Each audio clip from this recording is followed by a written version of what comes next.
Her name was Sara Baartman, daughter of South Africa. She went to Europe willingly, thinking she would find riches and fame. They fooled her. In Europe, she found humiliation, forced to be a spectacle because many of them had never seen a naked black woman's body. They nicknamed her Hottentot Venus. They were fascinated by her large, full breasts, big hips, buttocks, and big lips. They stared, touched, and laughed. She couldn't really be human because she didn't look like a white woman. Her skin was the deepest shade of the darkest chocolate. Her hair was a thick black cloud on her head. Doctors and medical students scribbled madly in their medical journals descriptions of her body. She was later sold to a circus where she danced naked for the entertainment of white people. In their mind, her large breasts, buttocks, and her elongated labia made her inferior and oversexed. This justified their inhumane treatment of the black man and the black woman.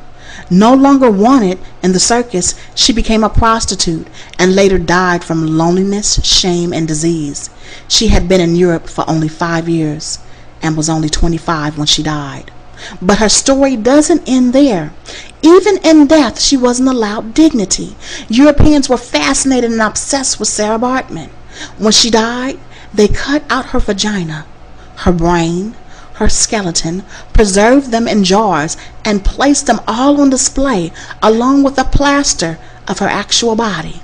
For 160 years, people could walk into a museum, look at Sara Baartman's vagina, her brain, her skeleton, and see what she looked like naked. In 1974, they took down the display, but they still kept her remains. It wasn't until 2002 that her remains were returned to her homeland and given a long overdue proper burial. Some would say Hottentot Venus, aka Sara Baartman, was one of the first video vixens. Before television, before radio, Sara Baartman became the blueprint for degrading and humiliating the black woman on a worldwide level. Sara, this one is for you. I will not forget you. I will not allow others to forget you. I will make sure our people remember you and know your name. Black America, I find you guilty of murder. You're slowly killing the black woman with your blatant disrespect for black womanhood. We have pimped our daughters and mothers for platinum record sales, new cars with big rims and mansions, while Eve's daughters drop it like it's hot for crumpled dollar bills and the chance to be nominated the year's best video vixen. We spit on Sara Baartman's memory, and Harriet is turning over in her grave while Sojourner stands at the throne of the Almighty, praying, "Forgive them, Father, for they know not what they do." Do you?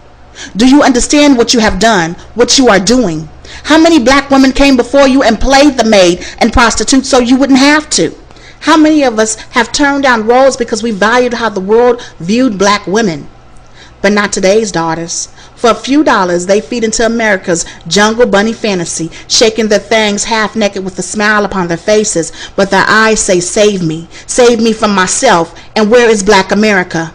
We are on the sidelines cheering because baby girl is no longer a resident of the ghetto. She's riding in Bentleys or Benzes draped in furs and diamonds, and the record label just bought her a fat house.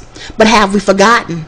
Massa always kept his main hoe close to the big house or a house to call her own, as long as she opened the door when he came knocking. And he will be coming back.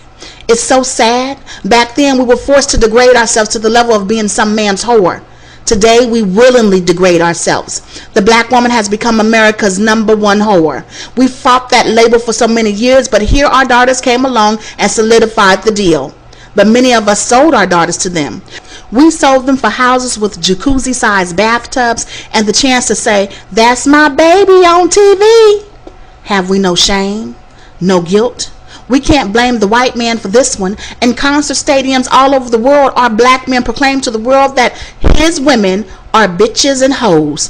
It's so common, some of us think that this is our name and answer to it. We have forgotten our grandmother's pain, her struggle to carry the burden so we wouldn't have to. Do you hear the ancestors crying out, "Is this what we died for?" I say no. Wake up, black woman. Wake up, black America. Take back your dignity. The power is in your hands.